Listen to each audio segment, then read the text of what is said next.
Discussion. Seeing none, Michelle, please call the roll. Yes, Chair Lilligren. Atlas Ingebrigtsen, Aye. Chambliss, Aye.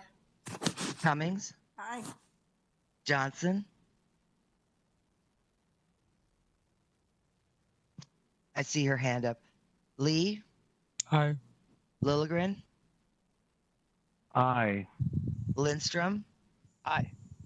Musse, Aye. Bento. Aye. Thank you. Thank you. That motion carries. And so our first business item is item 2020-224. It's the public hearing on the Public Housing Agency annual plan. And as administrator of the U.S. Department of Housing and Urban Development Housing Choice Voucher Program, the Council's Housing and Redevelopment Authority is required to prepare and submit an annual update to its Public Housing Agency plan. The plan serves as a guide to Metro HRA programs, policies, operations, and strategies for serving the needs of very low and extremely low income households.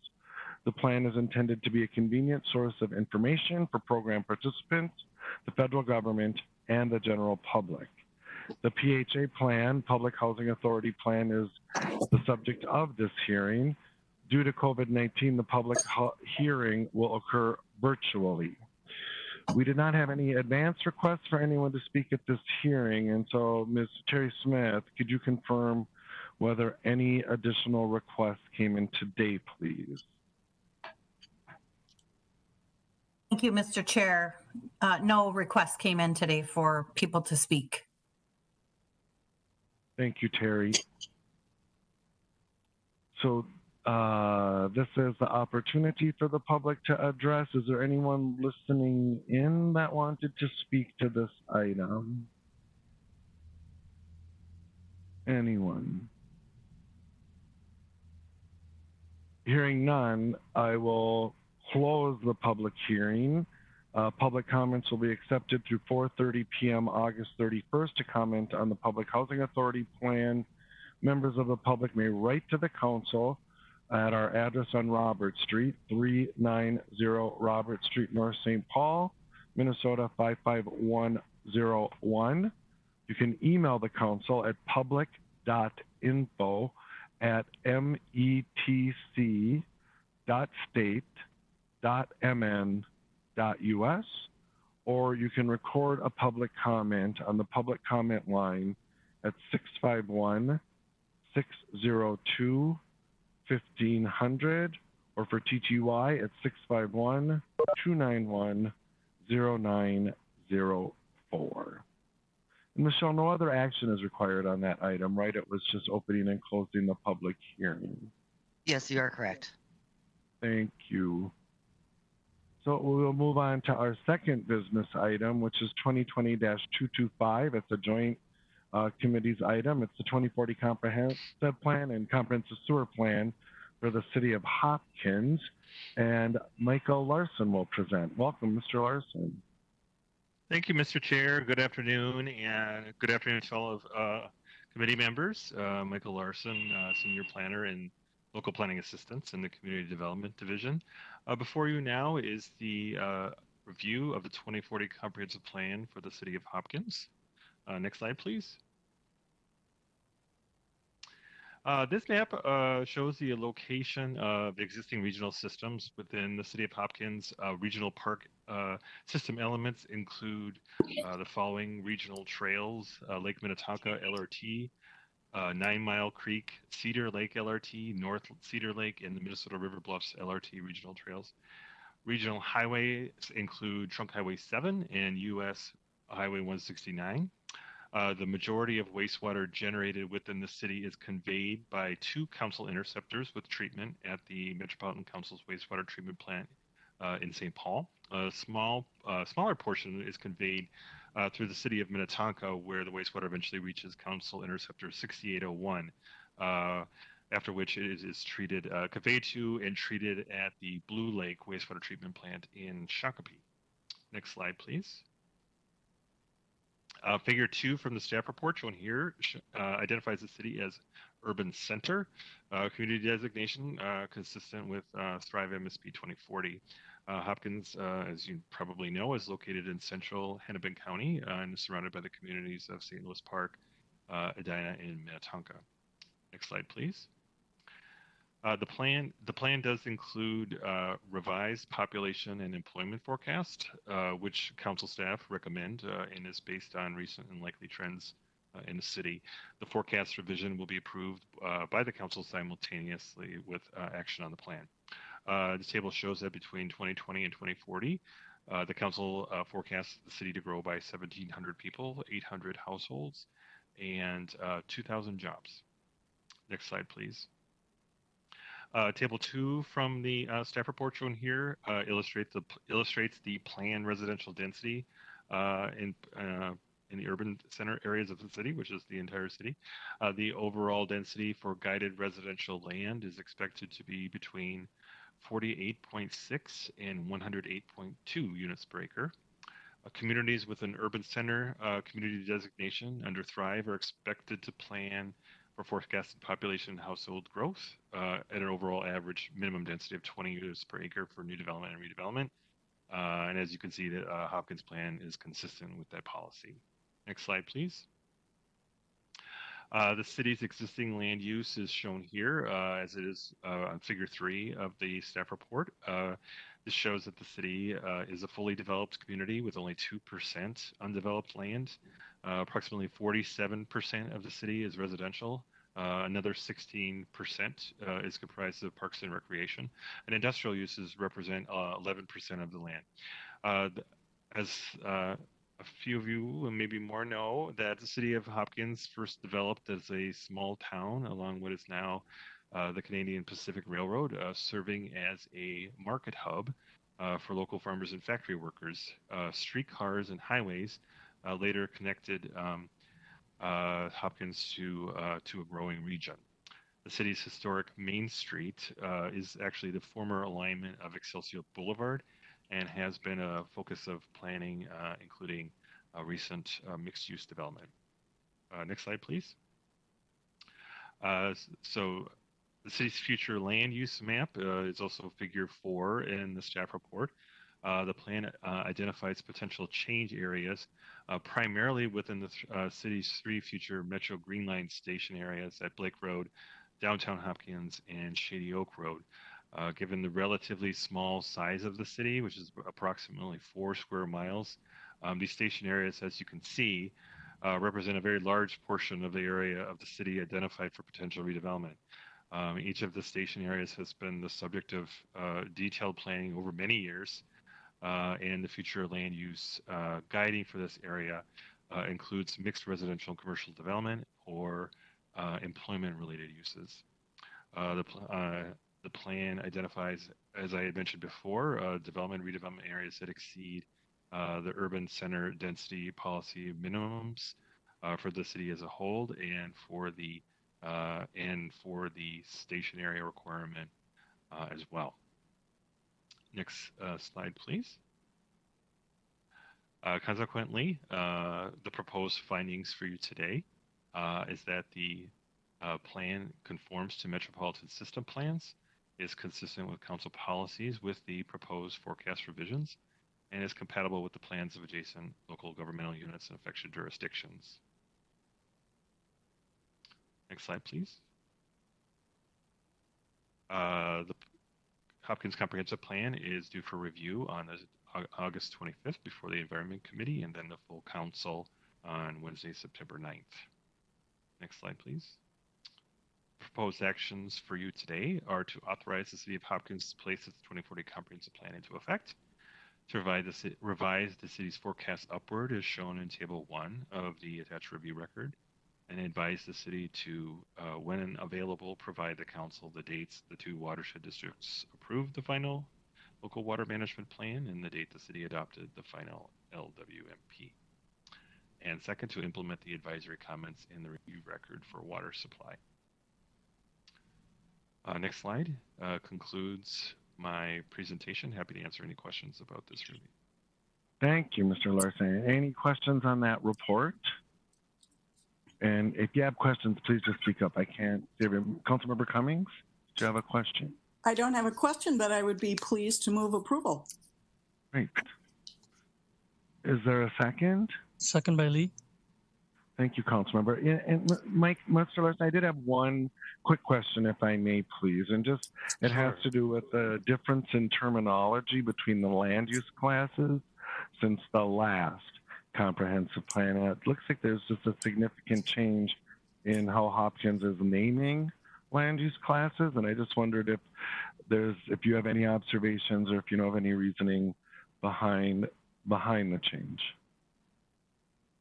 Thank you, Mr. Chair. That's very interesting questions. I do not recall offhand, since it's been a while since I've looked at the previous 2030 guiding land uses. I do have one important observation regarding what is proposed, is that it does reflect a significant amount of planning over the years for the station areas, including some really great work along the artery, both urban design work and land use planning along the 8th artery, which connects the station to the historic downtown Main Street.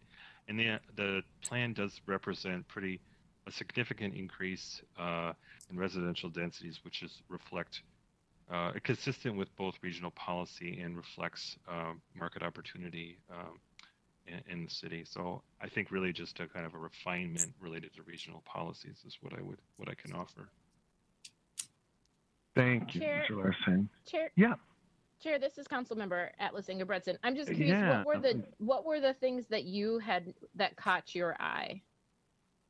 Yeah, thanks for asking, Councilmember. Just the classes of the last land use were just much more single family, multifamily, retail and commercial. And then the 2040 proposed land use classifications are things like estate, suburban, traditional urban, general urban, neighborhood center. Those all seem to be new class names. I was just and has evolved, refined its approach. I just thought it was an interesting change. Cool. Thanks, Any Chair, further? for that clarification. Yeah, thanks. Mr. Chair, can I make a comment? Yeah, please, Councilmember Cummings. Thank you. I just would like to say, these comprehensive plans are challenging for everybody, but they're certainly challenging for smaller communities. And I know City Planner Jason Lindahl did just a really robust community involvement and engagement in developing this comprehensive plan. They're also challenging just resource-wise, both time and dollars. Hiring consultants, of course, is expensive, and some of our cities have smaller staffs, and it takes a lot to pull these together. And I just really am appreciative. Of course, I am somewhat biased, but I'm just really appreciative of all of the effort that went into getting this and the work with Mr. Larson, because there's a lot of going back and forth and understanding and in development of these comprehensive plans. So I thank you, Mr. Larson, and I'm thankful to the staff and all of the community who got involved in pulling together this plan.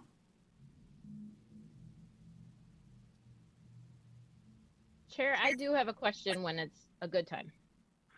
Yeah, please. I'm sorry. My computer froze for a moment there. I think I'm back now. Councilmember Atlas. You are back, and it did freeze. All right. I hope I didn't have a stupid look on my face. Okay. Councilmember Atlas, Ingebretson.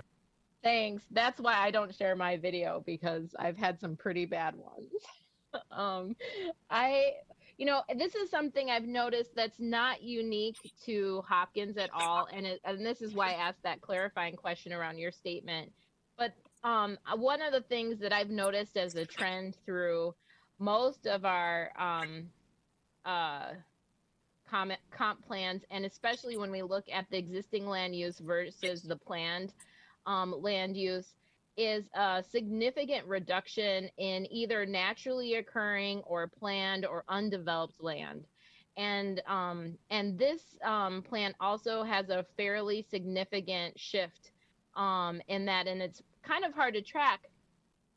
It's kind of hard to track because the names and the classifications change. So you don't know if you're losing it because of a classification change or if it's really truly being lost. And in the case of Hopkins, and this is my question, it looks like a number of golf courses are changing classification to suburban um, dwelling units and acre, and I don't know that golf courses are positive in the context of either carbon sequestration or in the context of green space, but it doesn't look like those spaces are being converted to either park reserve or conservation space. And so I'm just curious if that is the case, if I'm noting that accurately, and if the city has any thoughts about um, those developments being developments that really increase green space in some way, or is it just going to be private property? Thanks, Councilmember. I guess I'd look to Mr. Larson if he has a response, and possibly Councilmember Cummings if she has some insights as well. Mike, any response? Yeah, thank you, Mr. Chair, and I hope maybe I can get some support too from Councilmember Cummings and Division Director Barajas as well. One thing I do want to point out is a possible source of confusion, and maybe perhaps not, is that slide 6 represents what's the existing land use on the ground, representing what is in fact there. That's different than what their land use policy had been for the last comprehensive plan. And maybe everyone understands that sometimes we mix up terminology and it's a little hard to track. And then the following slide represents their new policy, and again represents a lot of stationary planning over the years. There's greater intensity nearest stations, lesser intensity further away. Guiding land use is certainly not the only policy consideration. Now, with respect to, I do not happen to know if there are many immediate development possibilities for that golf course. That has not been on my radar. Maybe Councilmember Cummings knows. So to answer, kind of get in the weeds a little bit with the whole, I think the carbon sequestration kind of question. I'm fairly certain that the city's plan addresses sustainability overall, but I'm uncertain as to the kind of measures or metrics that something of this scale might be involved. So maybe Councilmember Cummings or Lisa, you may recall or know, like with this specific large golf course. I'll leave it at that. Thank you. Sure. So, thank you, Mike. I invite Councilmember Cummings or Director Barajas to comment too, please. I have not heard of any development plans on a golf course. There's lots of development interest, primarily around the station areas, the 3 station areas close by, but I am not aware of anything else. I don't know, Ms. Barajas, perhaps you are. Mr. Chair. Yep, Director Barajas. Yes. Thank you, council members. I am also not aware of any redevelopment plans for any of the golf courses, but I will say more broadly that it has been common for communities to shift away from guiding for golf course in particular, because there has been a trend in the world of golf courses for many of those to close across the state of Minnesota. It's not just a metro thing, but a statewide thing. And so communities sometimes can feel very boxed in with having this guided land use of golf course when they no longer want to have a golf course, or it may no longer be a viable land use. So many communities have been shifting toward residential use for their guiding, where golf courses are an allowable use within that residential use. And many zoning ordinances already reflect that as being the case, as golf courses being an allowable use within a residential area. So that's why you might be seeing that. It's more a reflection of how policy is carried out, and kind of changes in the golf course trends. There was a lawsuit related to a golf course in one of our suburban communities a number of years ago that also gets at that guided land use versus on the ground. I believe it was in the city of Egan. That I would be happy to share with you some background if you're ever interested in sort of the ins and outs of policies and land use policy in golf courses. Thanks, Lisa. Councilmember Atlas Ingebrigtsen, anything else? Yeah, I want to just be clear. I'm not advocating for golf courses, but there's two significant golf courses, and I want to thank Michael for his clarification because I think that's important. One of my concerns is just around how our community is planning, and if we're planning to reduce green space, then we, in theory, could have on the ground in the future less green space. And if all of the communities are planning less green space, then that has significant impacts for a region. If that's something that we can share with each other and then know regionally what our trend is, what we're planning for, or how we're rezoning, then I think we have a better chance at being able to address climate issues on a regional basis. So I just want to clarify that I'm not advocating for golf courses, and I actually don't know that golf courses are a plus in an environmental context because they take a lot of resources, but the opportunity to shift a golf course to a native prairie, for example, or a portion of it to a native prairie might be a positive. It definitely is from a climate perspective, but just that might be something communities might think about. Or, for example, I think it was in Councilmember Lindstrom's either community or community was and before where they had a and maybe Councilmember Lindstrom can chime in, but I believe a development that was like conservation focused. And so just thinking, inquiring about the opportunities to have golf courses which are closing transition into taking the opportunity to do something that's climate positive. And if communities are planning for that, or are they planning to pave them over and do other things? So that just a little clarity on my. Appreciate it. Thank you, Councilmember. Any further discussion? Mr. Chair, can you hear me? Yes, I can. Councilmember Johnson. I'm back.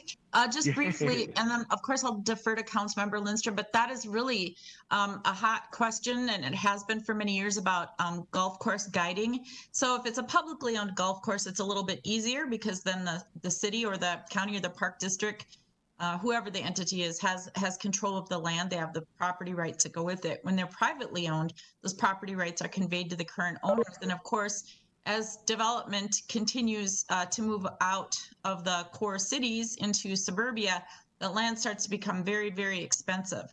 So cities have watched the lawsuits and with that been wise about how they do zone and guide, because for example, there's Hollydale Golf Course in the city of Plymouth that has gone out of business.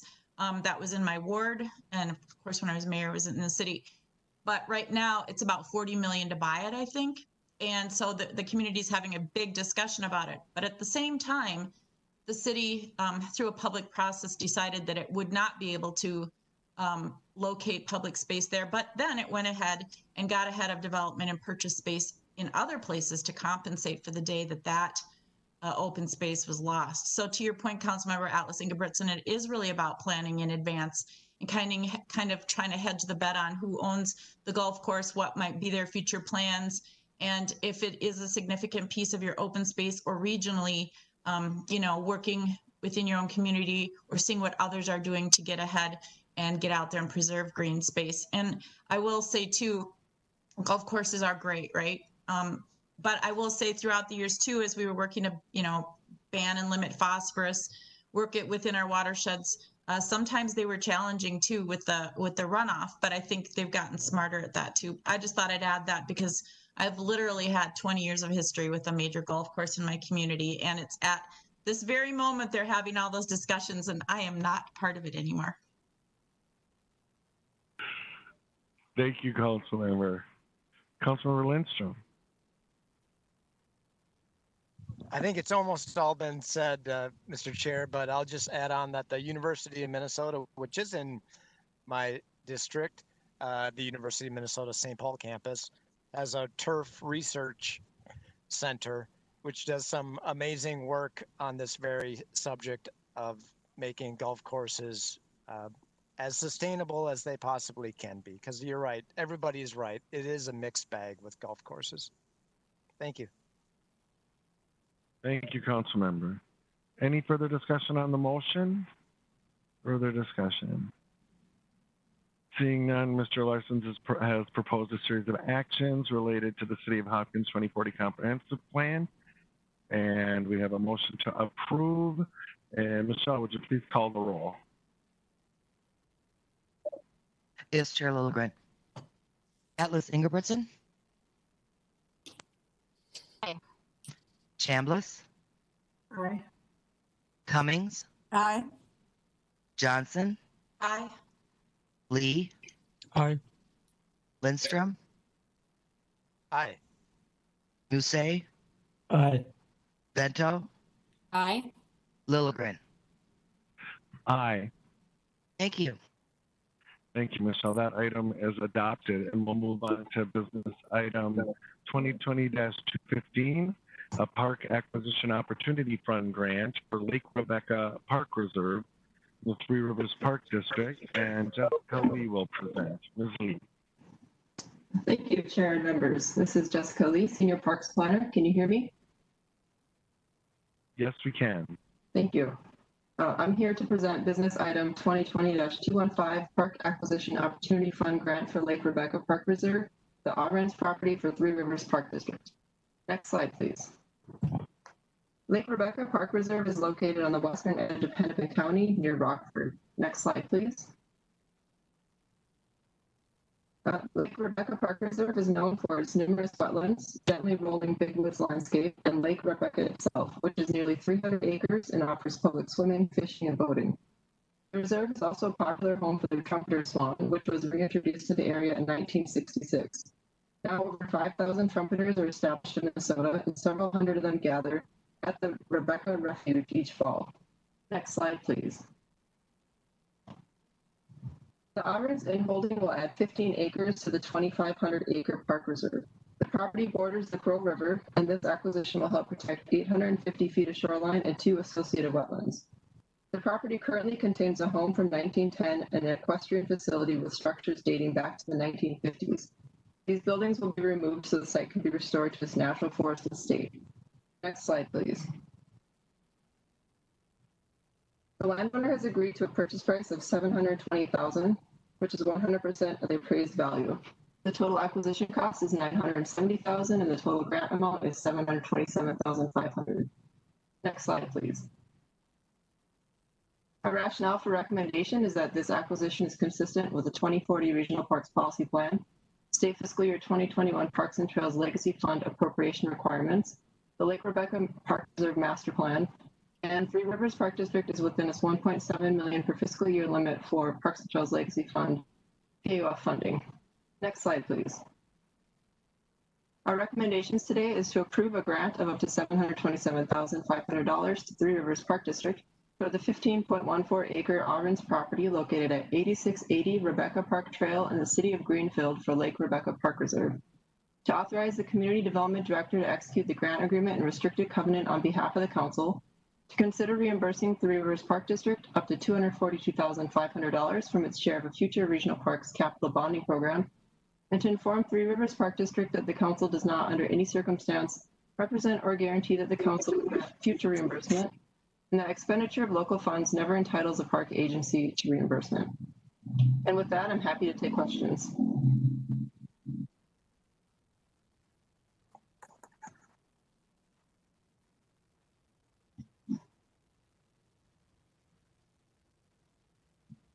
Chair, this is Councilmember Atlas Ingebrigtsen.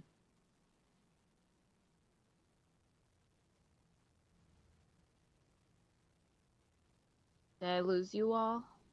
I can hear you, Councilmember Atlas Maybe we Ingebrigtsen. lost. I think we lost Robert. Chair. Okay. I was just going to share. I was just going to share that the Metropolitan Parks and Open Space Commission also reviewed this, and was unanimously in support. Just wanted to share that with the group. Chair Lilligren, are you back? I am back, I think. I apologize for that. Further questions on that report? Questions? Can people hear me? Yes, we can, Chair Lilligren. Thank you.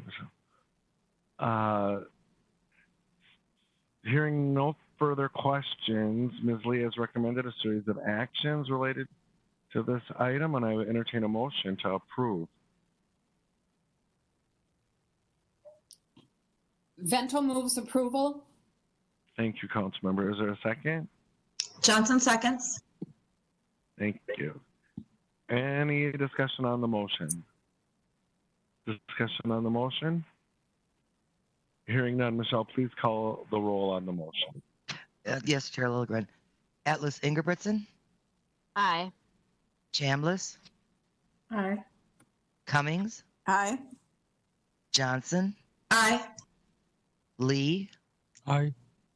Lindstrom, Aye. Musse, Aye. Vento, Aye. Lilligren. Aye. Thank you. Thank you. As adopted, and I apologize for my technical issues. I've been having issues with WebEx lately. We will move on to our next business and final business item, which is 2020- It's to release the draft of the 2040 Regional Parks Policy Plan Amendment for public comment and to set the public hearing date. And I believe Mr. Mullen and Ms. Kenny are here to present. Mr. Mullen. Thank you, Chair Lilligren. Can you hear me okay? Yes, we can. Great. This is Emmett Mullen, the Regional Parks Manager with Tracy Kinney. And we thank you for your time today on the Community Development Committee agenda. We are initiating the release of the draft Regional Parks Policy Plan Amendment for public comment today, so that's big news. We shared this business item with the Metropolitan Parks and Open Space Commission this past week, and they unanimously recommended it to you for your consideration today. It's an exciting moment also because we've been at this for a while. We started this process back in October 2019, so we want to keep it rolling. Next slide, please. The scope of our policy plan amendment presentation today, Tracy and I have a short presentation for you today. We just have three objectives. First, we want to give you a high-level walkthrough of what's new with the proposed draft plan amendment. Next, and this is our big goal for today, is to request that you recommend the release of the draft plan for public comment. And finally, we'll discuss next steps. Next slide, please. Here's the timeline for our process. You've seen this slide before. This is the lower portion of our timeline that's in attachment 4 on page 14 of your business item. And today's date is starred, the August 17th CDC meeting. As you'll note, our goal is to release the policy plan amendment for public comment on August 26th. That's the next full council meeting. This public comment period will run from August 26th through October 30th. And we're on track to complete this update by the end of the 2020 calendar year. Next slide, please. This is just a slide about who's been involved to date. Who's helped us with the creation of this draft amendment. First of all, our regional park implementing partners, particularly with their proposals for system additions. You, the Community Development Committee, have had a big hand in this process, as has the Metropolitan Parks and Open Space Commission. And we also met with the Land Use Advisory Committee. So these are the folks who we've heard from to date. The public comment period, which is in front of us, will open us up to broader public input, which we'll talk about more in just a moment. Next slide, please. What's new with the draft amendment? So here are the top 6 things that are most significant about the policy plan amendment. I'm going to just walk through them quickly, and then we'll go into greater detail on them. First of all, the regional designations. This is the heart of the policy plan amendment, those 26 additions or modifications or expansions of new units. Boundary adjustments, we've talked a lot with you about this, probably more than you've needed or wanted, but no, it's been great. The third thing is around bridging facilities. We've provided a lot more definition around what a bridging facility is, the idea that a unit to introduce the regional park system to new visitors. The fourth thing is the equity analysis requirement. You folks have already approved this earlier this year. This is just formally putting it into the policy plan. The fifth thing is we've updated the estimated cost to complete the system. We really updated that estimate methodology in 2018, and now we're just including the additions into this. To go to the punchline, we went from $2.1 billion to $2.3 billion. So, and then finally, we've updated the work plan for the policy plan, the last page of the document. I now want to pass it to my partner, Tracy Kinney, who will cover the next couple slides. Hi, Emmett, Next can you slide. hear me? Yes, we can. Thanks. Next slide, please. Hold on. Thank you. Thanks, Emmett. And now I will talk about Chapter 3. Chapter 3 in the policy plan covers the system plan. The system plan describes the parks and trails that have regional designations by implementation.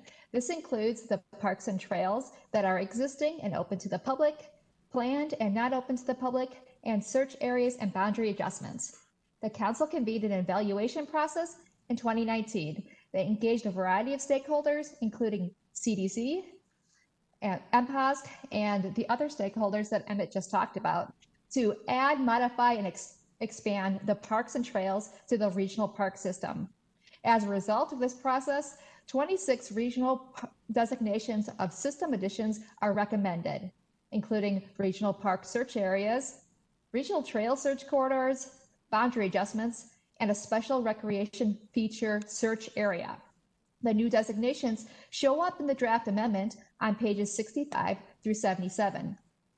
In addition to the new regional designations, other regional parks and trails advanced in their implementation. These advances are shown in the list before you and in the graphic to the right of it. The lists are shown on pages 40 through 77, and the map is also figured 310 in the draft amendment to the policy plan. Next slide, please. Thanks. On to Chapter 4. Chapter 4 includes siting and acquisition policy and strategies. This chapter features guidance on the systems additions process. Yes, this is the very process that the council just completed with the regional designation recommendations that is coming before the committee in this draft amendment. The systems addition process guides that substantial changes require a policy plan amendment. Other items in this chapter are current criteria for each type of regional park or trail. The new policy additions for Chapter 4 include policy on boundary adjustments and bridging facilities. First off, boundary adjustments. Boundary adjustments are needed when a parcel that is adjacent to the park and not in a current master plan boundary becomes available. This amendment includes new policy that states that major boundary adjustments are required to go through the system additions process and subsequent policy plan amendment, while minor boundary adjustments can be accomplished through a master plan amendment. This policy can be found on pages 80 and 84 of the draft amendment. The process for minor boundary adjustments is also described in Chapter 5. Thanks for the committee's advice on developing this important policy. Secondly, bridging facilities. Bridging facilities are a type of special recreation feature that are intended to attract and introduce new outdoor recreation users to regional parks and trails. This new section further defines the goal and requirements for bridging facilities. This policy can be found on pages 88 through 89 of the draft amendment. Emmett will now speak about the major changes in Chapter 9. Next slide, please. Thank you, Tracy. So Chapter 9 is the last chapter and actually the last page of the draft policy plan amendment. And this is our work plan, the work plan around the policy plan amendment. So we've updated it to reflect new topics, including new studies that we'll take on in the coming years. These efforts, many of them, will help inform the next 2050 Metropolitan Development Guide. Here are a few highlights. First, we want to explore the development of a land acknowledgement that recognizes and respects Indigenous residents and the histories of the land where our regional parks and trails are located. We're looking to conduct a cultural historical study that describes and documents the impacts that inequitable policies have had on the development of the regional park system. As an aside, this one will really help the agencies when they're conducting their master planning to answer the questions that we are asking them in the equity analysis requirement. So it's a real boost, I think, to that effort. And then finally, we're going to work on a long-term vision for regional trails that explores those complex concepts that we sort of discussed here when we were talking about should we add this regional trail or not. It explores geographic balance, spacing, equity, character, and natural resource values along trails. Next slide, please. So here are our next steps with the Parks Policy Plan amendment. So here we are today at the Community Development Committee, August 17th. We're going to bring the request to release the draft plan to the full council on August 26th. That will kick off the formal public comment period. The public hearing will be held at a Community Development Committee hearing on October 19th. So that'll be at one of your meetings. The public comment period is going to close on October 30th. So that's a more than 60-day time frame. And then we hope to present the final Parks Policy Plan for your approval in December. So before the end of the year, our big goal. Next slide, please, and back to Tracy. Thanks, Emmett. Indeed, the public comment period will be open from August 26th and it will close October 30th. The Metropolitan Council invites the committee to partner with our effort to engage the Twin Cities community for advice on the draft amendment to the 2040 Regional Parks Policy Plan. The Metropolitan Council's Community Development Committee and the Metropolitan Parks and Open Space Committee through the 2019 Competitive Equity Grant Program and the development of the equity analysis requirement provided feedback that underserved populations should be prioritized. Council staff agrees. The public comment period is an opportunity to include advice from constituents across the region and ensure the plan increases equitable access to the regional park system. Staff proposes to pilot a new engagement process that consults with a range of organizations connected to parks and to youth.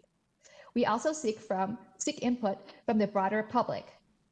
Council staff are inviting collaboration from the Commission, Community Development Committee, implementing agencies, and organizations around the region. We do have a starting place. Both our Youth and Parks Study and Parks Ambassador have existing relationships with some organizations. We will discuss these organizations and request your leadership in reaching out to organizations that you are involved in September. All engagement is valuable.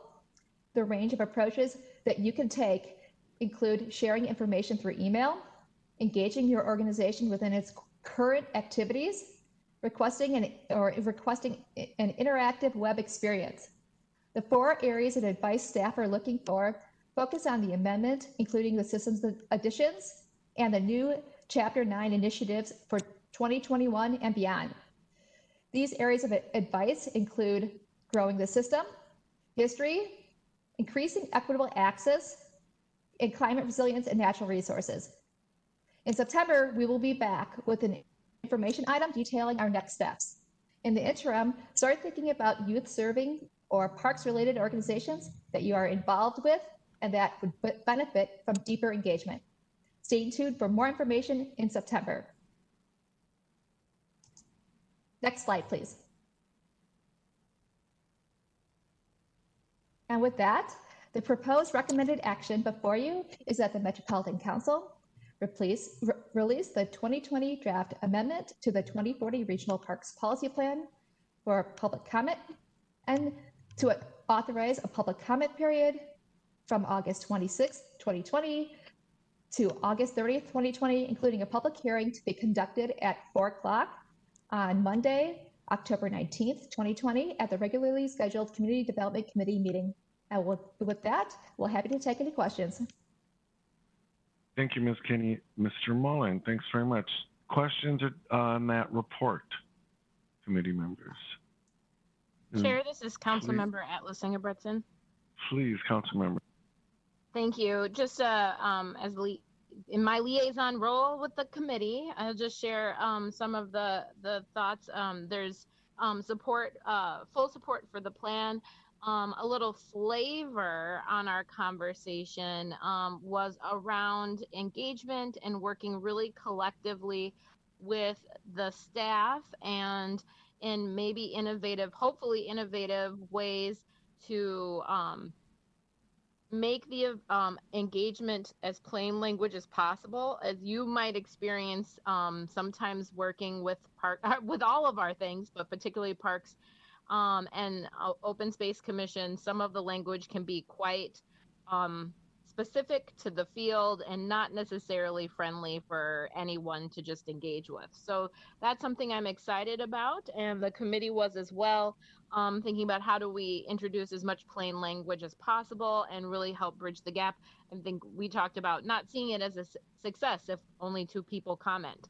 So we'll be collaborating, and we'll also be reaching out to council members to help their constituents also get engaged as well. Thank you, Councilmember, for that report and for your liaison efforts between us and MPOC. Very much appreciated.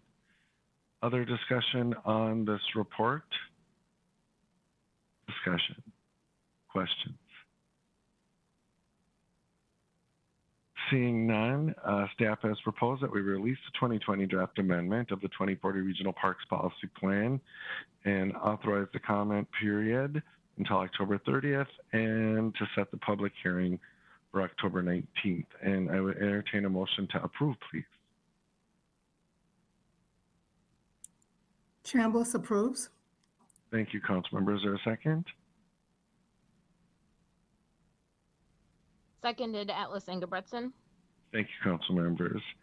We have a motion before us, and any discussion on the motion? Discussion.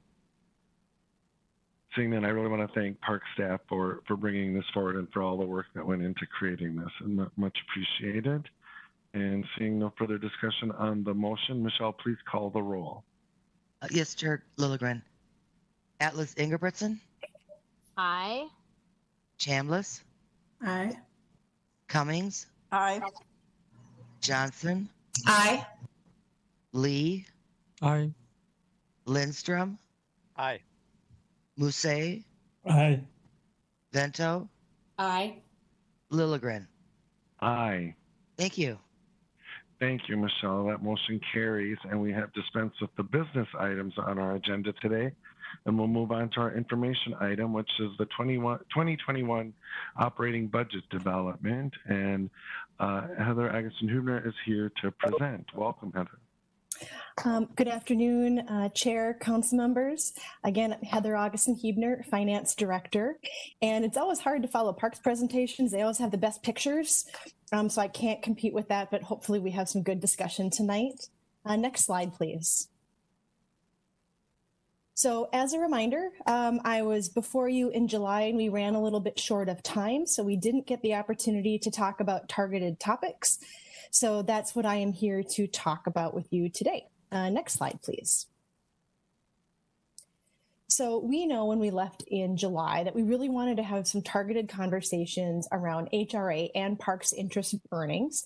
So we're going to focus on that. And at the end, we're also going to touch base about the upcoming capital conversation. I just want to lay out what I'm proposing that our conversation is like and make sure that everybody gets an opportunity to provide additional feedback if you'd like to inform the agenda. Next slide, please.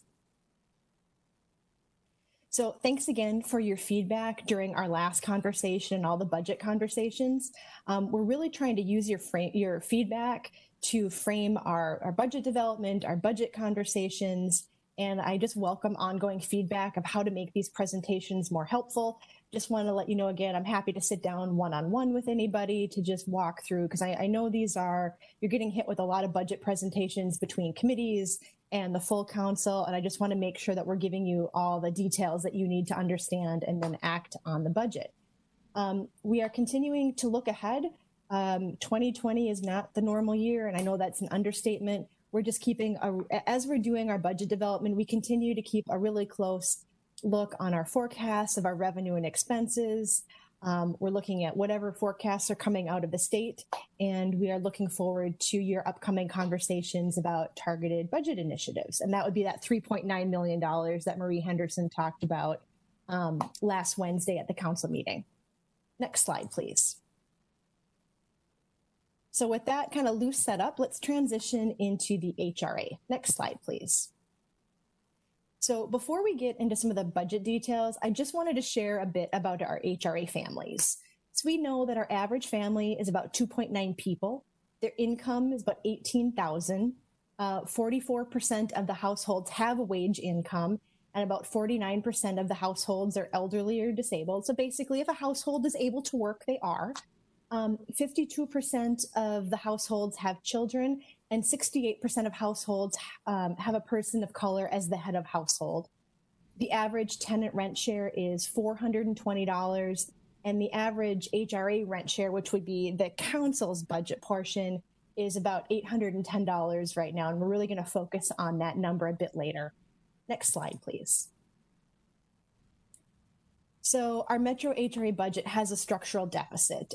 Terry and I will be back later in Q3 to provide more details, similar to how we are last year. So we're going to use this meeting to really start setting the foundation as a reminder of how this works, what the levers are, because you're really going to have some challenging decisions to make later this year. So really consider this a refresher, an introduction with the most recent information we have, and we're going to continue to have more conversations. So the HRA budget is feeling the impact of regional housing trends, more specifically a tight housing market and rising rental costs. We've had a structural deficit for a number of years, and the general causes are remaining really constant. We are experiencing a time of historic increases in rental costs. That is not news to you. You're aware of this. Rental costs are outpacing federal revenue, and our federal revenues lag 1 year. So for example, we anticipate receiving 2021 federal funding levels at the amount that we're going to spend in 2020. So we're always going to lag 1 year behind. Rising unemployment rates due to COVID is impacting our clients' ability to pay for rent, and that increases council costs and continues to put more pressure on our portion of the budget. Next slide, please. So the council provided us a number of directions in 2020. These included applying for moving to work status, adopting rent limits high enough to help ensure voucher placement success, and to maintain exception rent communities. Since January, we've had some good news and some very challenging dynamics to work with. On the positive side, HUD supports our work to explore moving to work options. Unfortunately, this work has been significantly slowed as staff work to manage COVID-19 and encampment-related projects that we did not anticipate that we would have at the beginning of the year. And we've also received $2.4 million in Federal CARES Act administrative funding. That's up from the $1 million we previously shared with you. And we've received additional housing vouchers. We've also had to suspend inspections, but staff came up with suspend in-person inspections, but staff came up with some really innovative ways to execute virtual inspections in the most critical areas for our clients. This will, however, put a really tremendous amount of pressure on our 21 work plan as our inspectors work to catch up. One of the most difficult decisions we've had to make is to place new voucher issuance on hold as of July 9th. This was done for the simple reason that we will run out of money to pay for the vouchers we have currently issued. We do anticipate additional Federal CARES Act funds will be available to help fund those, but everything has to be on hold for right now.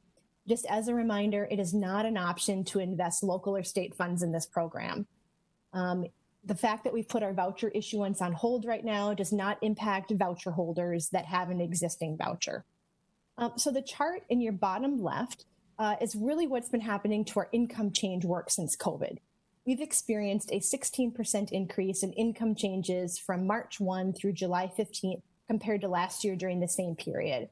We don't track the reasons for the income changes, so we are right now making the assumption that many are related to COVID, but we can't say that for sure. 78% of the income decreases were in households headed by a person of color, and 24% of all households headed by a person of color have a working adult saw a drop in income compared to 17% for a white household. We also don't have data on the types of jobs that are lost, but anecdotally, we can tell you most of them are related to service, retail, and restaurant workers. There's also households that have stopped working due to childcare issues. Next slide, please. So what does all this mean? Essentially, the Metro HRA, we can't lease to all of our possible families within the current budget. And you're going to be asked this year to make some really difficult choices when you set rent limits. Next slide, please. So like we did last year, we're going to start an in-depth rent limit conversation with you as soon as we analyze the fair market rent data from HUD. We usually receive this information in October, but we did happen to receive it Friday after I sent this presentation out. So that's why you're going to see a little bit of difference between what I'm telling you and what's on the slide deck. Historically, fair market rents increase about 1 to 2%. Last year, they were historically high at 5 to 7%, and this year they're even higher at 7 to 9%. So setting our rent limits is a really difficult balancing act. Higher rent limits lead to fewer vouchers being issued, but families have a higher likelihood of being able to use that voucher. Basically, if we set it too high, they can't find an apartment to rent for that specific dollar amount. We've also historically invested funds so families can have increased choice in their community, and lower rent limits allow us to issue more vouchers, but it's going to be harder for folks to actually use those. And if they can't use those, we don't expend the money. And if we don't expend the money, we don't get the money. So it's really just trying to find a really kind of difficult balance point. So our funding, as a reminder, in 1 year is determined by spending the previous year. So if we don't spend all of our funds in 1 year, we enter into what I call the death spiral. The federal formula is set up and designed for housing assistance to shrink. About the best that we can do to maintain our funding is to get as close as we possibly can to spending 100% of our budget. Next slide, please. So in this slide, I hope to provide some clarity about how average subsidy cost plays into our overall budget. So let's say the council is going to receive approximately $65 million in 21 to pay housing costs for the family it serves. HUD basically says, here's your money. Now go out and serve as many families as you possibly can. The higher subsidy per family, the fewer families we can serve. The chart on the left was developed using that $65 million example. So if our average family subsidy cost was $775, as it was in January, so kind of toggle a little bit between the graph on the right and the table on the left. So if we're looking at our per family subsidy of about $775, which we were about in January, we'd be able to serve about 6,989 families.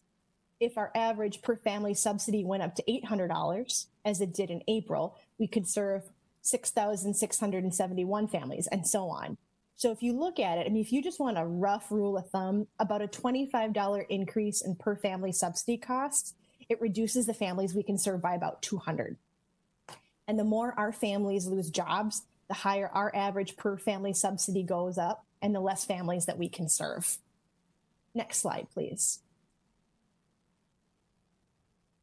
So in summary, there's a lot we don't know, but we'll be back to do a deeper dive in the next couple months. We anticipate being in front of you in October to discuss rent standards and utility allowance policies. Council actions on these items will inform our final budget and the number of vouchers we will be able to issue. Our preliminary budget is based on the assumption that past federal funding levels hold and that rent increases will be back to that average historical 2% growth. Given what we found out on Friday, we know that's not the case. And we'll just need to adjust. And this is very normal for what happens in the HRA budget. We find out pretty late in the year what the fair market rents are. We do our best to set our budget, and we usually don't find out what we're actually getting from the federal government until after we approve the budget. So it's not an ideal connection to our council annual budgeting process, and we really just do the best we can to keep them aligned as close as we can. So with this, this ends the HRA section of the presentation. So I'll take a pause here and answer any questions that you may have before we go into the parks interest earning conversation, which I assure you is a much happier conversation to be having. Thank you, Heather. Questions for Heather on the HRA portion of the presentation? I see Councilmember Chambliss and Councilmember Vento. Thanks for this presentation summary. It's a bit sobering in so many ways to hear that, you know, the federal housing assistance is designed to drop over time when we know that rates are increasing and income is decreasing, in particular for people of color. That gap is getting wider and wider, that income gap. You know, we need to lobby the federal government and push from the states to change the design, it looks like, because we're just making that, it looks like the design is creating bigger gaps in terms of housing assistance. So we already have, as you know, many crises today with the pandemic, with prior crises, the prior housing crisis. We have to do something because the homelessness is getting, it's getting so out of hand. And it's only going to get worse if we don't change this design. So whatever we can do with what limited funds that we have, and then try to lobby other folks, try to lobby the federal government to do more for its people. Thank you, Councilmember. Further questions, Councilmember Vento. Yes, thank you, Mr. Chair. Heather, could you repeat the statistics for last year and this year regarding the market rate increases? I wasn't writing those down fast enough, and I was pretty blown away. So it was a combination of being in shock and not quick enough. Mr. Chair, Councilmember, sure. The historical average is between 1% and 2%. Last year, it was 5 to 7%. This year, it's between 7 to 9%. And the reason you're seeing the ranges is they do those based upon if it's a 1-bedroom, 2-bedroom, 3-bedroom. So if you're seeing the range and wondering why it's not a 1-for-1, that's why. Yeah.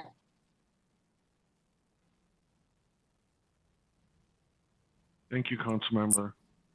Further questions for Heather on the HRA part of this report? Please speak up. I can't necessarily see everyone at the same time. Further questions? All right. Thank you. Heather, hearing none, let's move on, please. Okay, next slide, please. So as I promised, this is going to be a more uplifting story. I kind of intentionally ordered them this way. So the section of tonight's presentation is really to look at Parks interest earnings. You've had a number of conversations with Parks unit staff on interest earnings over the last 12 to 18 months. And I'm here today to really focus on the high level investment direction.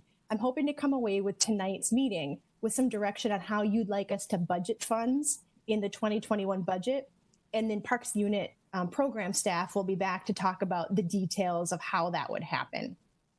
And then we'll make sure that I'll offer up kind of a recap of the stakeholders that we've talked to, the feedback that we've heard, what some staff recommendations are, and then get your feedback and hopefully have some direction about what we should do with the budget. Before I start, the one kind of foundation I want to lie down is there's a lot of flexibility here. You have basically flexibility in timing, in amount, in types of program you want to do. So just as I'm walking through these slides, just know you have a lot of flexibility. So a lot of what I'm going to be doing is I'm going to lay out, you have option A, which is all over here. You have option B, which is like all A, all B, or some blended format. So just kind of keep that in mind as we're going through. Next slide, please. So you've seen this information before, but as a reminder, prior to 2018, Parks interest earnings were legislatively earmarked to the North Mississippi Regional Parks. Since 2018, interest earnings are directed for the use and betterment of regional park system. So I'm going to walk you through all this in more detail, but there are a handful of starting assumptions that we hold right now. The first is that interest earnings can be used to fund operations or capital initiatives. They're one-time funds, so they can be variable, and we have about $1.4 million to consider programming on. We are limited by statute to either pass through the funds to the 10 regional implementing agencies or spending the funds ourselves on an initiative that would directly benefit the regional park system. Next slide, please. This chart represents the earnings over time. There is some variability year over year, and the average sits at right about $500,000 a year. The green bars on the far right represent the $1.4 million in earnings available for you to program. So what this basically means is we've earned them. They are audited financial statements, which would then be released for us to program. We do accumulate interest earnings over the year, but one of just the general recommendations that I have that you're not going to see that explicitly here is we let a year go. We let our audit go through, make sure everything is landed, and then we just use audited financials on a rolling basis for programming the interest earnings. So when I'm saying 1.4, that is the base that I'm using. It is the audited interest earnings that are on our books right now. Next slide, please. So these funds have been under discussion for a while now. In addition to the community outreach conducted for Thrive and the Parks Policy Plan development, Parks unit staff have had targeted conversations with a number of groups, including this body, the Council's Equity Advisory Committee, Parks implementing agencies, and the Metropolitan Parks and Open Space Commission. Now, there was a great deal of nuance and detail in the conversations, but some investment themes did emerge in the general areas of supporting equity broadly, and equity is also embedded in the other categories you see on this slide, incentivizing community engagement and partnerships, supporting work considered an operating expense, improving available data, and strengthening regional communications and marketing effort. And just the word tree that you see is really, I couldn't capture every single comment from every single group, so we just put it all in a spreadsheet and we put it into a word tree. I actually made a tree, so thumbs up for me on that. I tried a butterfly, it was a disaster. But if you're wondering like where the words came from, this is just really grabbing all the staff notes from all the engagement with all the different groups, and this is what pops up. Next slide, please. Okay, so today we're going to walk through some foundational budget investment decisions, and your guidance on these issues will tee up more detailed conversation with Parks unit staff. So the good news, like I said before, is we have a lot of flexibility. You can program these funds now, you can program them later, you can program them all the way up to $1.4 million, or you can program nothing.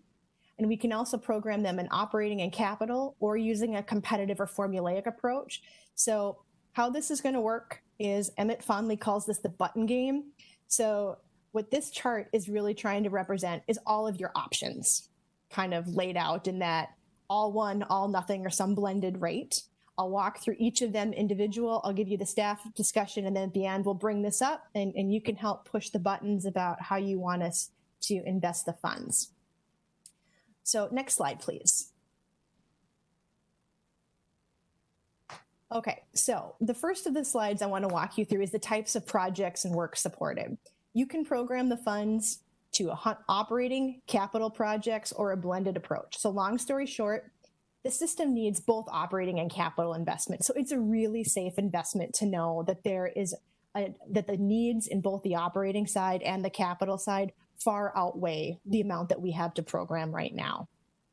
We do pass through a modest amount of state operating funds annually through the O&M project or through the O&M process, and the majority of the needs identified through stakeholder feedback would be considered operating projects.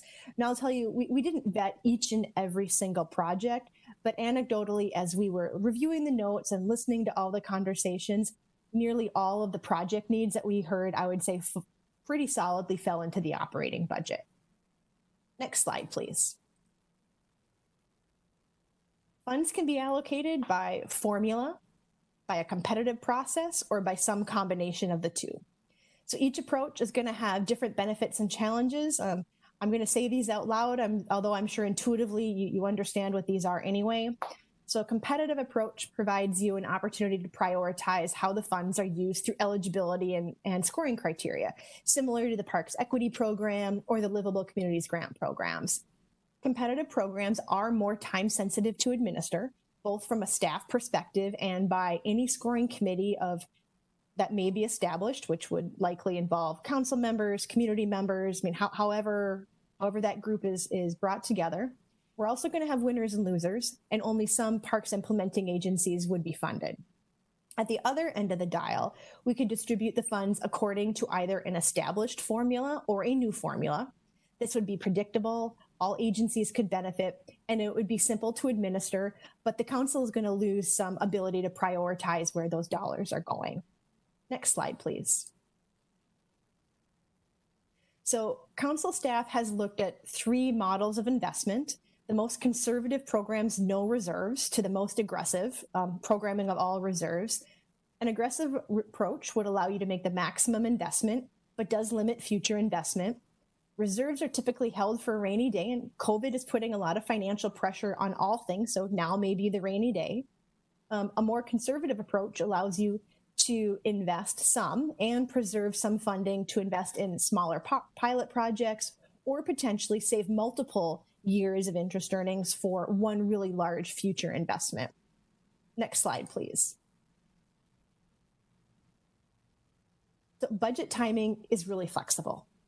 We could bring the funds into the budget at any point in time through either the annual adoption of the council budget, which we're going through right now, or a budget amendment.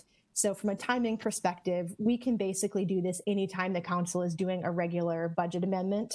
So I mean, at least that's usually 4 times a year plus adoption of the council budget. So there's at least 5 just hardwired times during the year when we could bring these funds in, either on the operating or the capital side. So you have a really good deal of discretion about when we want to bring it in.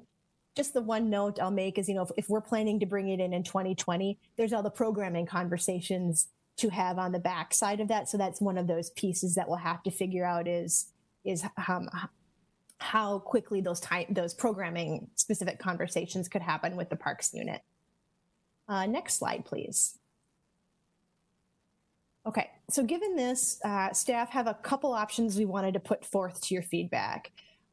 Staff recommendations in option 1 can be identified by the dark blue buttons. I would label this the pre-COVID recommendation.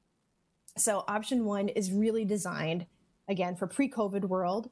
So we recommend an investment of $1 million of operating funds to be programmed in the competitive grant equity, or the Parks Equity Grant Program during the 21 solicitation.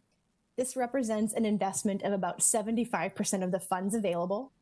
It addresses the themes of equity we heard in the stakeholder conversations and a lot of the other buckets that we heard in the stakeholder conversation. and it allows us to leverage an existing grant solicitation process. So from an administration standpoint, it allows us to really set the scoring criteria, so it gives council members more control over where we use those. And it also kind of has a balance with staff time, because staff and whoever's on that scoring committee are going to be invested in that anyway. Next slide, please. So option 2 is really designed to work post-COVID. One of the things that I heard from you in our last budget conversation, or at least one of the previous budget conversations, is we should really look for ways that with COVID and all of the financial pressures on organizations all over the region, how can we make a quick investment? That is what this represents. So this is an area where we can be flexible and we can put a pretty fast investment to help ease some regional financial pressures. So option 2 takes option 1, the $1 million of operating for the equity grant program, and adds an additional $400,000 on top of it to be distributed to all parks agencies on a formula. The formula may be a new formula, it may be an existing formula.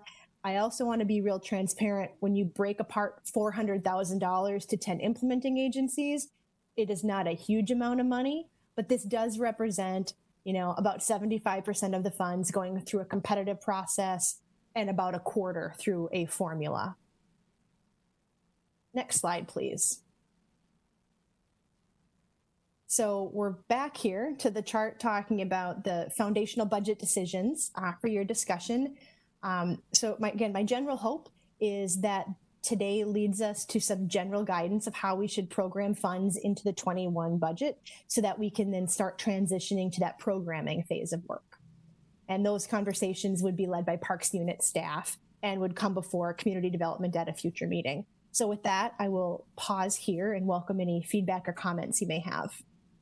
Yeah, thanks, Heather. And first, maybe I would ask council members or committee members if they have questions. And if there are no questions, then we can get into the discussion about the options and the approach that this committee is interested in seeing. So first, I guess I would ask, are there questions on what Heather just presented before we get into discussion about the options? Questions, council members? Chair, this is Councilmember Atlas Ingebretson. Please. I have one quick question about if you can just provide some clarity around the role of the MPOSC as a part of a decision-making body around the interest fund.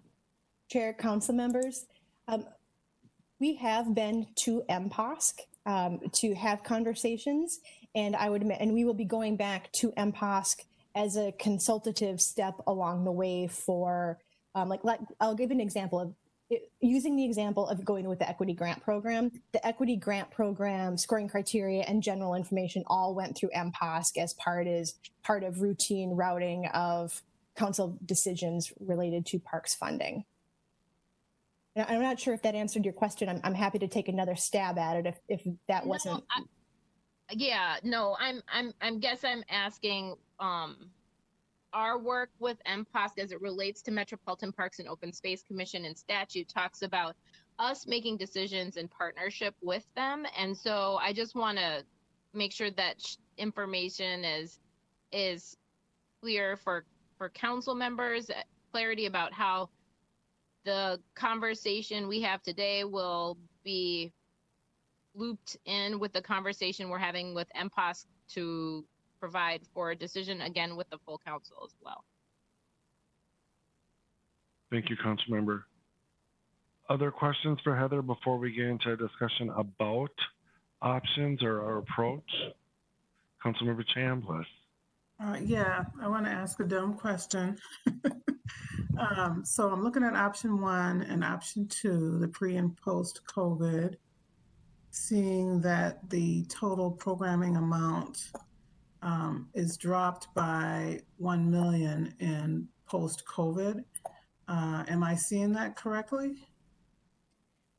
Mr. Chair, council members, I can see how you got to that place. The intention of that slide is option 2 includes option 1, the 1 million plus the additional 1.4. So option 2 goes to a programming $1.4 million. So it didn't drop, it went up. Okay. Well, But I can see how you got there. So if we bring out this presentation again, I'll make an adjustment in the label of the slide. Okay, thanks. Yeah, so I definitely like having that 1 million in both scenarios under the equity grants portion. So you have more flexibility there. So that's good. Thank you, Councilmember. Councilmember Lindstrom, were you gonna? Yeah, Councilmember Lindstrom, please. Thanks, Mr. Chair.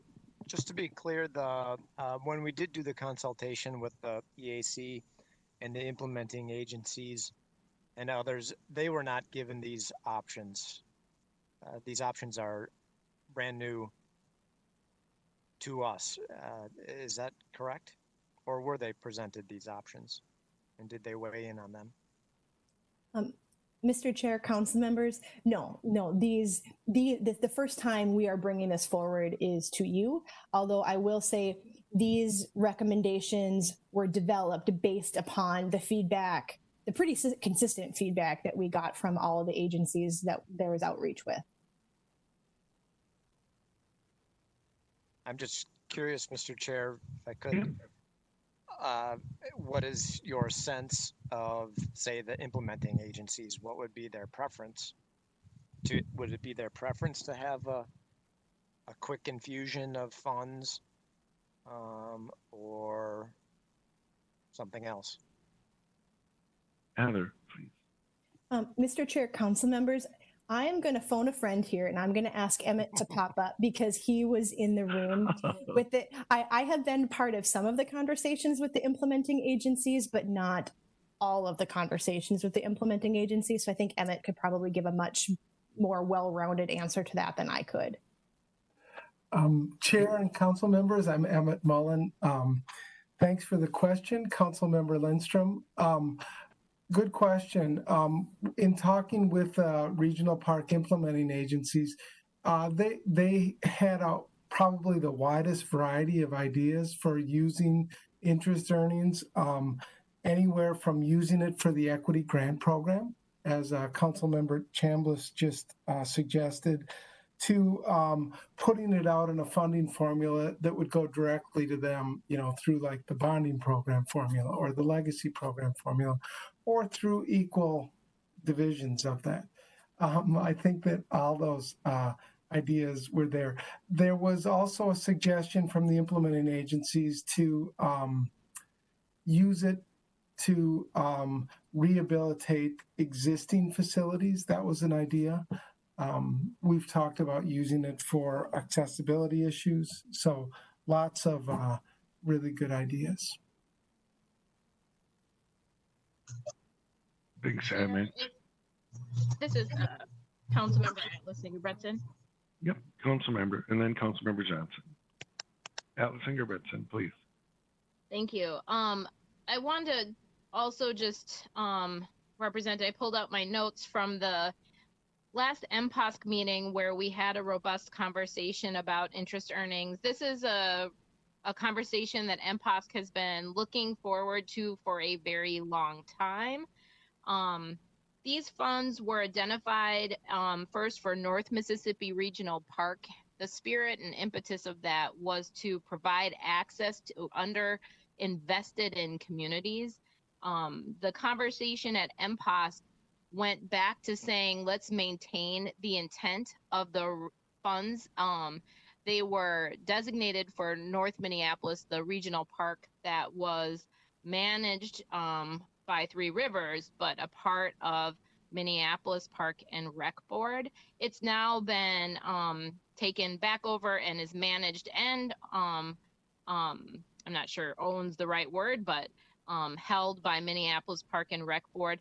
The other things that they really have been waiting for these funds on is we've all been talking about, and what all of the stakeholder engagement has been really focused on, is the need to have equity funds that are flexible and able to be used for programming and for communications. And these are those funds we've been waiting for, above and beyond what should be the utilization of the Parks and Trails legacy funds. This is the funds that we have that we can contribute to that. And that is what, in the notes that I have from our Metropolitan Parks and Open Space Commission, was what we've been really excited about. And then I recall correctly, most of our conversations at the CDC and at the council, the thing that I feel I most hear council members talking about is the need for programming funds and how we don't have them. If you recall, our equity grant is constricted to capital investments. And so I just want to share and remind folks of those conversations. My personal advocacy would be that we follow the intent of the dollars, which is to continue to invest in communities that have been underinvested in, advance equity, and to keep the dollars for programming in a competitive process that doesn't allow folks to just continue doing what they've always done. Thank you, Councilmember. Councilmember Johnson. Thank you, Mr. Chair. That helped me a lot. So thank you to Councilmember Atlas Ingebrigtsen, and for the other council members. I'm tracking with you guys too in trying to best understand with a recommendation or their expertise or through additional process or somehow what would be the best way to spend this. Because this, as much as I support the parks and I've been doing it at the local level, that it's not my area of expertise. So I would really lean on others. And then maybe you touched on this, Heather, but what would the timing be? So when do we have to make that decision? I know the number has to go in a budget, but then, once that happens, process has to happen, whether it's by competitive formula or blended. And the other agencies out there need to know, well, is it programming for operating capital? So I guess where I'm going with this is how much time do we have to make our decision? Is there any flexibility beyond that where we could maybe move some money if we saw some really strong needs coming from programming and we didn't quite give it as much as we would like to have? Is there any flexibility once it gets rolling? Mr. Chair, council members, kind of a mixed bag. So let me talk through a couple scenarios. So scenario one is, let's go with the scenario that we're going to put a dollar amount, right? Dollar amount to be determined. I'm just going to use $1 million for a round number into the equity grant program. I know there's Emmett can speak more specifically to these timelines, but I do know they want to release the equity grant program request for proposals kind of late in 2020 or early in 21. So we would want to, if we're going to put operating money in a capital program, the push-pull you're going to have is when we get the money in the budget and when that RFP can be released. So I would suggest that if the intention is to get it into the equity grant program and you want those funds to get out the door, I think we would want to put this in the 2021 operating budget, which puts the public comment draft. We're going to want to have that settled by October, and then you formally adopt the budget in December 8th, 9th, 10th, somewhere in there. So you definitely want to have this landed in early fall. And if you want to have the budget decision and have all that time for the conversations of the programming and the scoring criteria, it would probably be helpful to have that as soon as possible, right? So because the sequence is going to be getting direction from the council on the dollar amount and how you want us to appropriate or how you want us to allocate it. And then if it's competitive or a formula, there's going to have to be some more work and conversations. Well, what does that look like? Is the scoring criteria for the capital the same scoring criteria that you want to use on the operating? And I would imagine that's when we're going to be talking with you more and our partners more. So that's going to take some lead time. So I would say you have some time, but the longer you take, the more pressure it's going to put on the programming staff and our partners to have those conversations and get an RFP landed if it's going to be competitive. Now, if it's going to be formula, that could go a lot faster just because you can take the scoring, the application scoring criteria out. So I feel like I gave you a roundabout answer, but it really depends. So I hope I gave you enough. Mr. Chair, if I may just quickly, yeah, that was helpful. And I know we've got a preliminary levy to adopt, which this will be part of, correct? And then we pass our final levy. So what you're saying is, depending on where we go, we could get some late 2020 information out for 21 budgets for our stakeholders. What is there an option? And I'm assuming in the next several weeks we could get some additional input by the time we did final adoption, or maybe we do a max amount, but we don't have to grant it all out unless we feel that my gosh, it's really needed.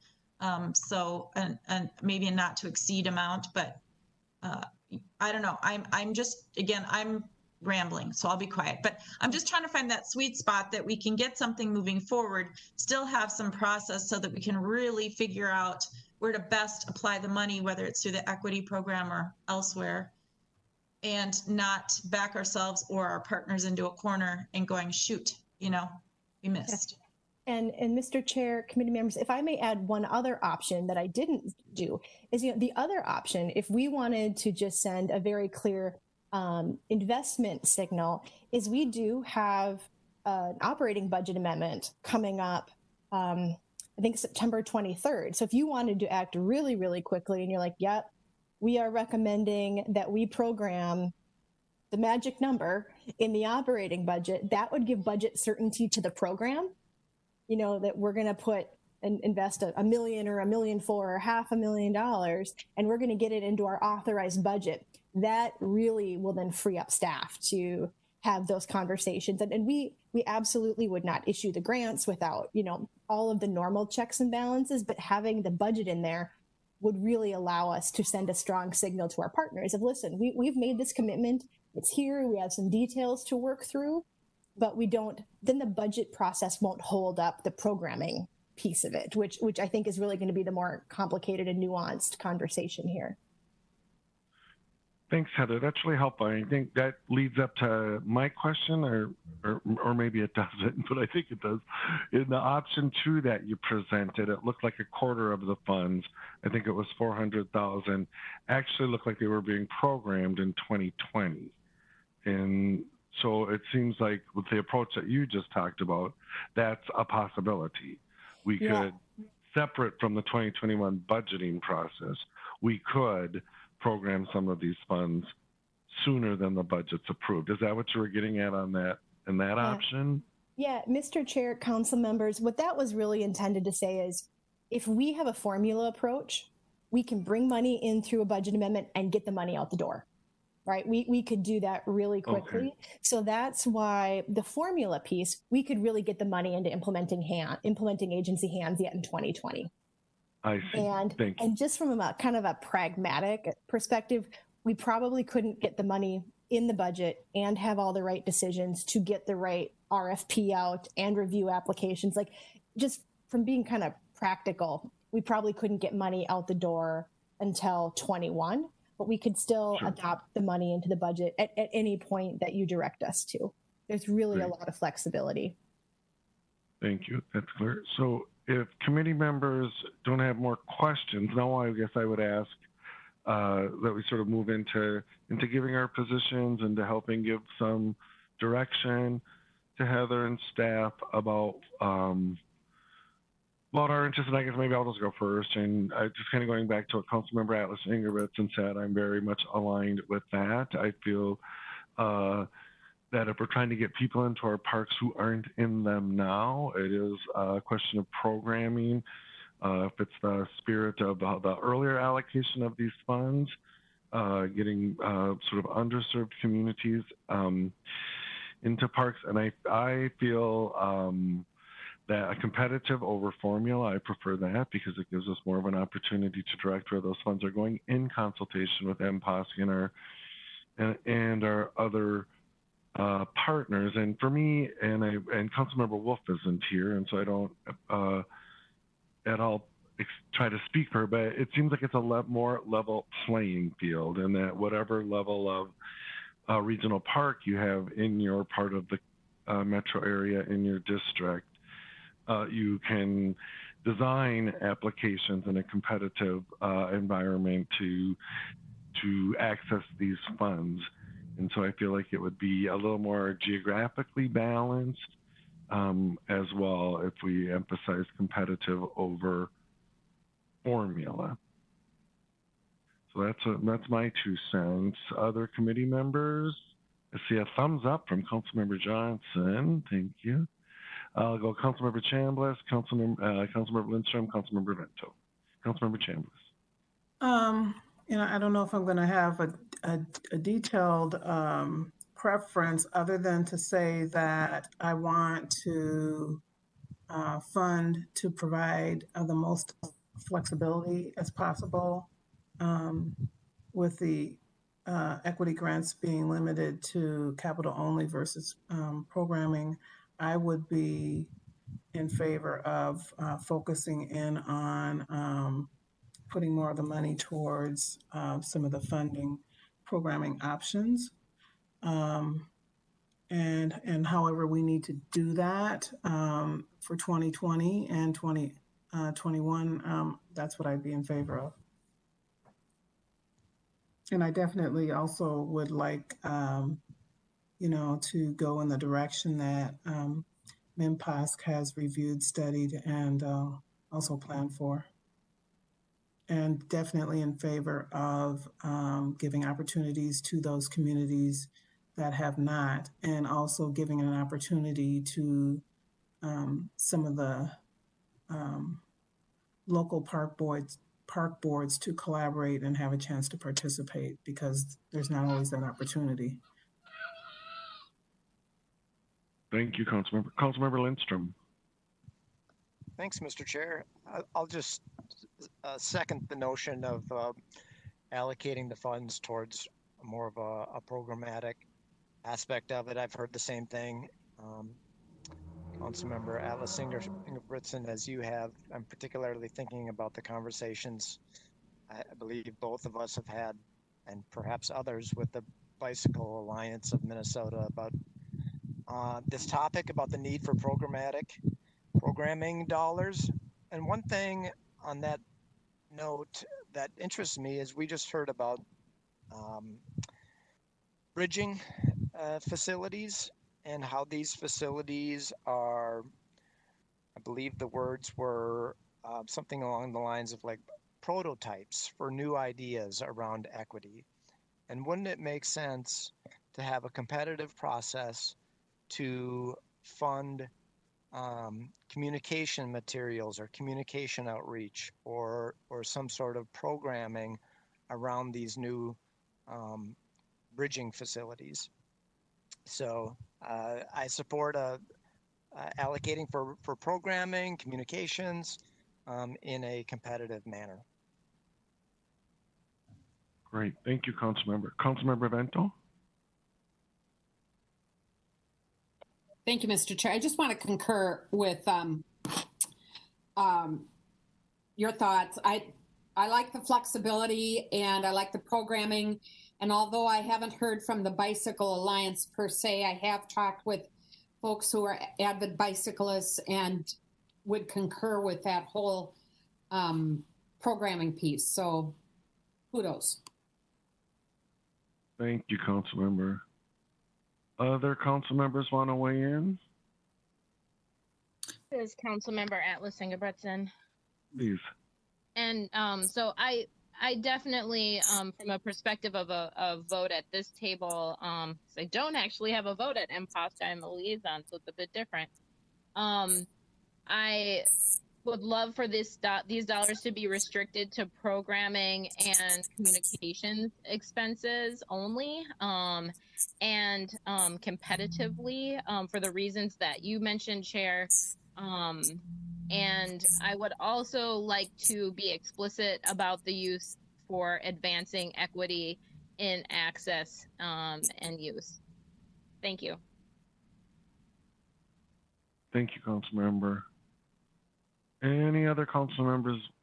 Mr. Chair. Councilmember Johnson. Oh, is that Councilmember Cummings? Yes, sir. Okay, thank you. And then Councilmember Johnson, please.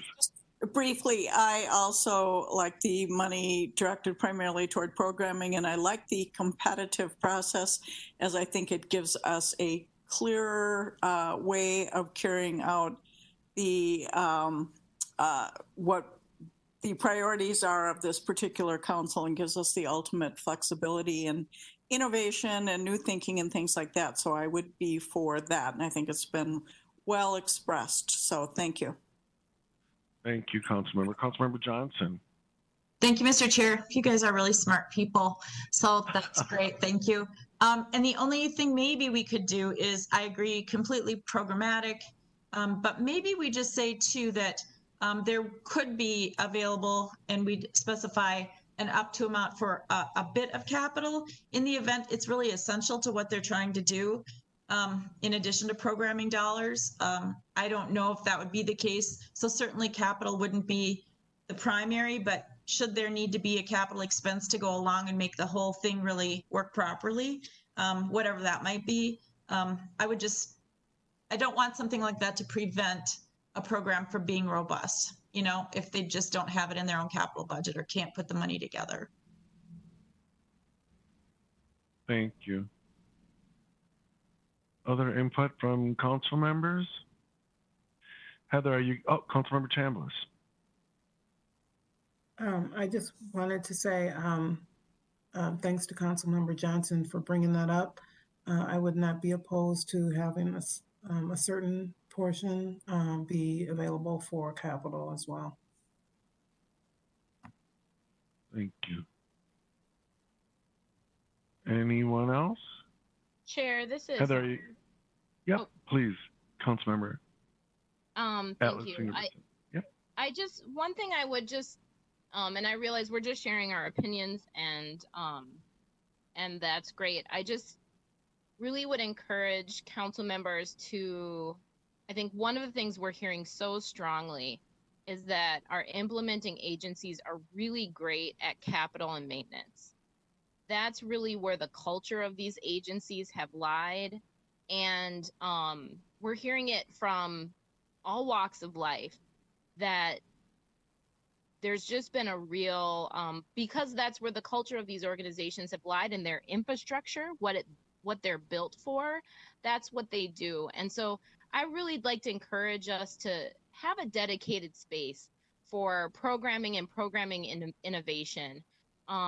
I think it's really what the agencies need, but it's definitely what our people, our constituents, everywhere from Egan, and Lebanon Hills to North Mississippi Regional Park and Elm Creek and everywhere in between. So,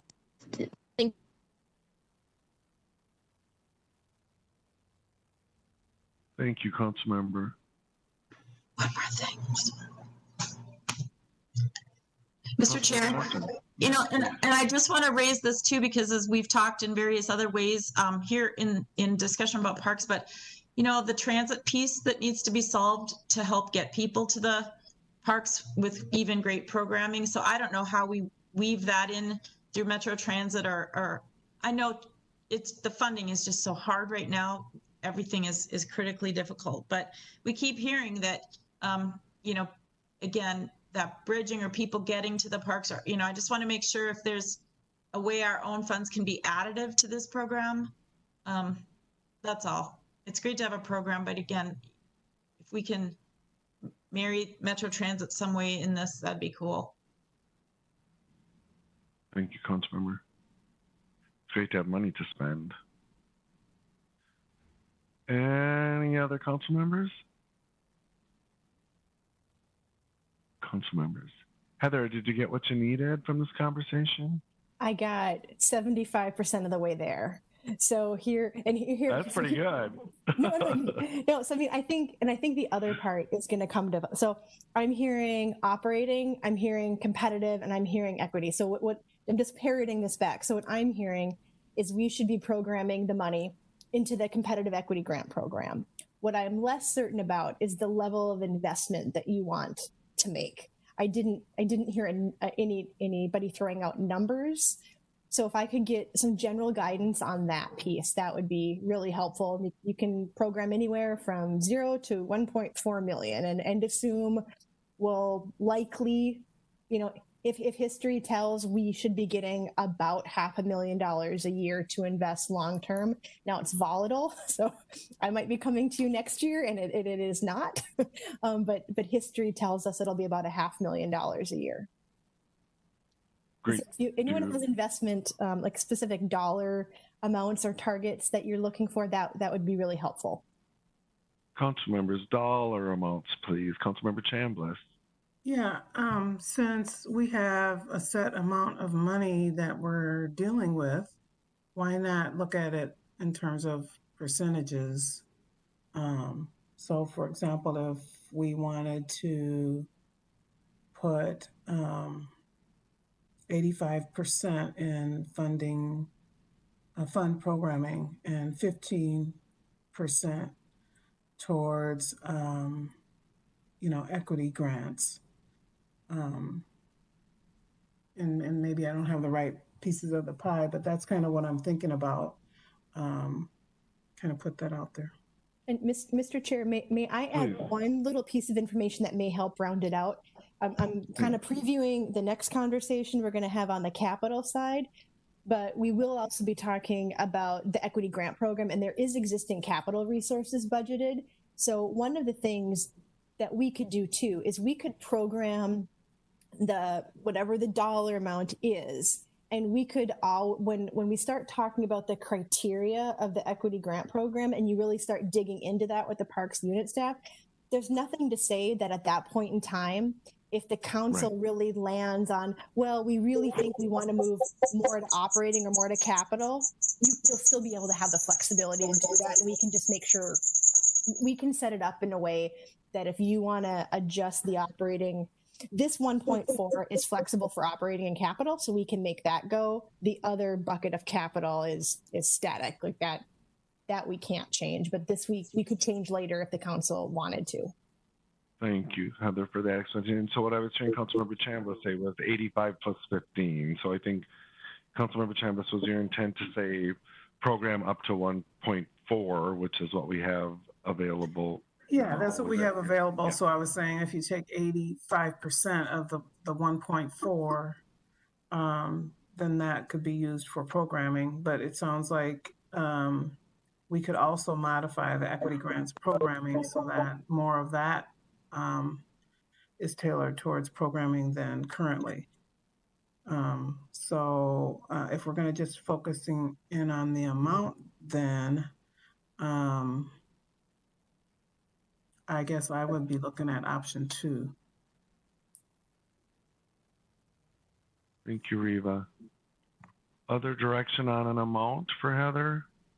This is Councilmember Atlas Engebretson. I'm up for going for the 1.4 million, and I don't support the idea of separating it into a percentage base or separating. I think it should be programming, equity, and I know that the word we're using is operational, but I think the intent is programming and communications, and with an equity focus.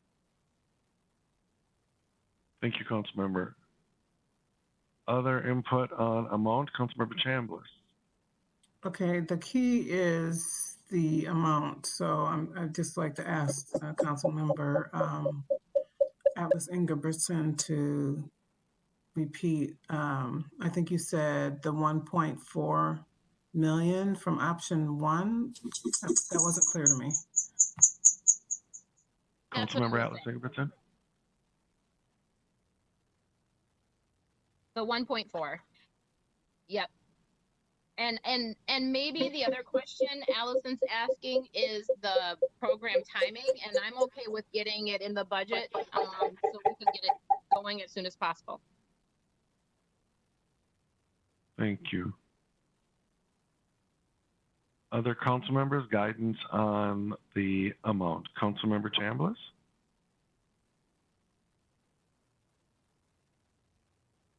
You're muted, Councilmember Chambliss. Oh, sorry. Ditto. I agree with Councilmember Atlas Engebretson on making that some of the money available as soon as possible in 2020. Other input on the amount? This is Councilmember Lee. Thank you, Chair. I just want to also do Councilmember Alice Ingridson. Thank you, Councilmember. Any other council members looking to weigh in? This is Muse. Councilmember Muse. Yeah, just, I also agree with my colleagues here, increasing the available amounts for 2020. Thank you, Councilmember. And if other council members want to weigh in, I agree on programming or the up to the 1.4 million, the whole amount, unless Heather, you can come up with a good reason that we shouldn't. But these are discretionary, flexible dollars, and I want to get them out there. So I would say 1.4. Okay. Anyone else? Yep, please, Heather. Sure. Sorry, I didn't mean to interrupt. So here's, I think, what this is going to look like. I think it's pretty clear we're programming 1.4. It's going to be operating programming. It's going to be the competitive equity grant program. Given what I've heard here, what I will do is I'm going to go back and I'm going to connect with Emmett and the park staff, because one of the things we're going to need to do now that we've got your investment direction is marry what that can look like from a solicitation standpoint and a timing standpoint. So I guess we can get the money into the budget in 2020. I'm not sure if it's realistic to get it out the door in 2020, but if we do amend it into the budget in 2020, they can start the solicitation, all those steps. So what I'll do is I'll connect with Emmett, and then one of the two of us will be back before you with a recommendation, and that recommendation, or you might actually see it, we'll just get it in at the time that it makes sense. That may mean I'm asking you to bring it in through a budget amendment yet this fall, and that may mean adoption into the 2021 operating budget, which would then be available January 1. All that will do is bring the money in, and you'll still be able to have all the scoring criteria questions. That's really going to be the directional. So I think I've got all the investment background that I need. Thank you very much. Thank you, Heather. And thanks for your work. Thanks for bringing it to us in this very easy to discuss sort of way. Much appreciated. Great. So I have one more slide I'd like to go through real quick, if that's okay. Please. Yes, please. So next slide, please. So next, in September, I'm going to be before you to really start the conversation on the capital budget. And just so you know, I mean, the capital budgets are generally fairly stable. You're not going to see big changes. So what I'm planning to come back to you with is just give you an overview of kind of where we're at now, and where we're at now is the capital program 2020 to 25. Just kind of do a quick overview of what guiding statutes and council policies really drive how that capital program is put together and preview. It's pretty hardwired. So we'll make sure we let you know where we have flexibility, where we don't, but it's pretty hardwired. We'll talk through what our revenue and expense assumptions are, and then we'll walk through the preliminary capital program from 21 to 26, and we'll make sure that we kind of crosswalk if anything has changed for you. And that's what I am planning to bring. But if there's specific topics that you want to discuss or specific things that you want to make sure I bring to the table, I'm happy to hear those now. Or if you have, you leave the meeting and you're like, oh, I'd really like to know X, feel free to shoot me an email or give me a call, and I'll do my best to get that in our September presentation. Thank you, Heather. Any requests about the capital discussion for Heather at this time? Or we can forward them to Heather by email. Anything? Hearing none, my guess is committee members will weigh in as they give it more thought. Sounds great. So I lied. I actually have one more slide, but it'll take me 30 seconds. So if we could go one more. So this is just a preview of what's coming up next.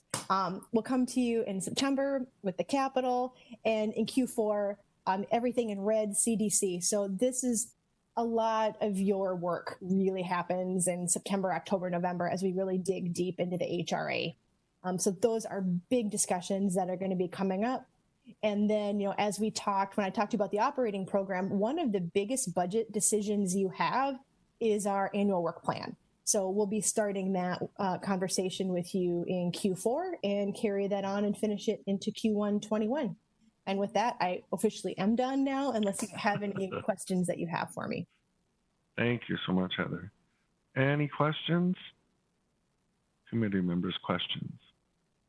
Great. We look forward to continuing this work, and they are going to be hard. Q4 is going to be an era of difficult decisions on behalf of this committee and this council. So thanks for your help and support, Heather, and your team as well.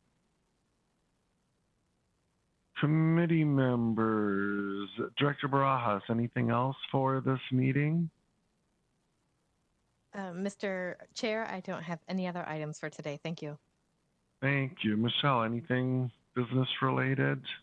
I just wanted to remind the council members that our next meeting will be September 8th, which will be a Tuesday, because the day after Labor Day. Thank you, everyone. Thank you for that reminder. Yes. Committee members, anything else? All right.